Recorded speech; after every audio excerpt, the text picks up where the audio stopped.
भारत में बांस खूब उगता है। यही बात उसे दुनिया भर में बांस का दूसरा सबसे बड़ा उत्पादक बनाती है। फिर भी बांस के वैश्विक कारोबार में भारत की हिस्सेदारी सिर्फ 4% है। बांस उगाने और इसके कारोबार को बढ़ावा देने के लिए राष्ट्रीय बैम्बू मिशन की स्थापना की गई। एक तरफ इसका उद्देश्य अर्थव्यवस्था को ज्यादा इको फ्रेंडली बनाना है, तो दूसरी तरफ आर्थिक वृद्धि और किसानों की आमदनी बढ़ाने की कोशिश हो रही है। शहरी इलाकों में कुछ स्टार्टअप घरों के निर्माण में कच्चे माल के तौर पर इस्तेमाल के लिए बांस को बढ़ावा दे रहे हैं। मुंबई में बीको नाम की संस्था चलाने वाले 3 लोगों ने इस बारे में 1.5 साल रिसर्च करने के बाद इसकी शुरुआत की। शहर में प्लास्टिक के बढ़ते अंबार को देखने के बाद उन्होंने इसे आजमाने के बारे में सोचा। एक बार की बात है, रविवार का दिन था। मैं अपने पिता और भाई के साथ था। हम लोगों ने खाने का एक रैपर देखा जो नया सा लग रहा था। मैंने अपने पिता से कहा, इसे पहले नहीं देखा। उन्होंने बताया कि ये असल में एक चॉकलेट का रैपर है जो 90 के दशक में चलती थी। हम बहुत हैरान थे कि इस रैपर का तब से कुछ नहीं बिगड़ा। भारत की पैकेजिंग इंडस्ट्री में प्लास्टिक और कागज ही मुख्य रूप से इस्तेमाल होते हैं, भले ही पर्यावरण पर उनका बुरा असर पड़ रहा हो। प्लास्टिक प्रदूषण की बहुत बड़ी समस्या है।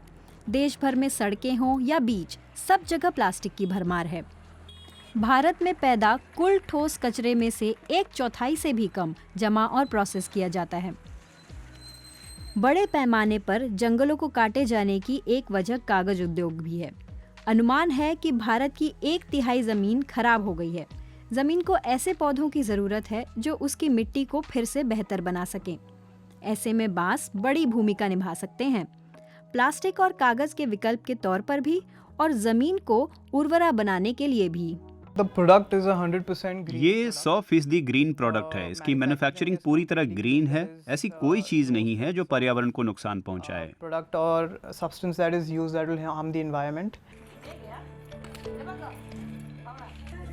भारत में लगभग 90 लाख लोग किसी न किसी तरह अपनी रोजी रोटी के लिए बांस पर निर्भर हैं, जैसे कि ये महिलाएं जो बांस से सीपीओ के फार्म बना रही हैं। अगर बांस को घरेलू स्तर पर उगाया जाए और देश के भीतर बेचा जाए तो कार्बन फुटप्रिंट भी काफी कम हो सकता है। –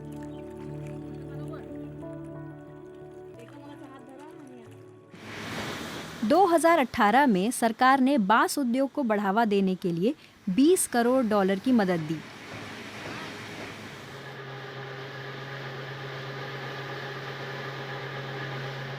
मुंबई में फार्मर स्टोर ऑर्गेनिक और सही तरीके से खरीदे गए उत्पाद बेचता है।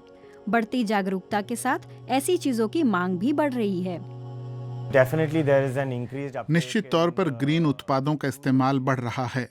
हाँ, कीमत को लेकर कुछ समस्या है, लेकिन मुझे लगता है कि लोगों को समझना होगा कि ये हमारी सेहत और हमारे ग्रह की सेहत के लिए बढ़िया है।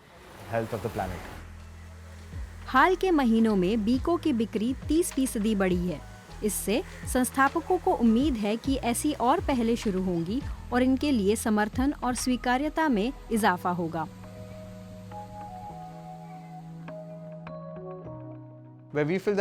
हमें लगता है कि मिलजुल कर काम करना चाहिए, खासकर भारत जैसे देश में जहां कंपनियों, लोगों और सरकार को मिलकर बदलाव का रास्ता तैयार करना चाहिए। स्थानीय स्तर पर उगाए गए और सही तरीके से हासिल किए गए बांस कार्बन न्यूट्रल भविष्य में अहम भूमिका निभा सकते हैं।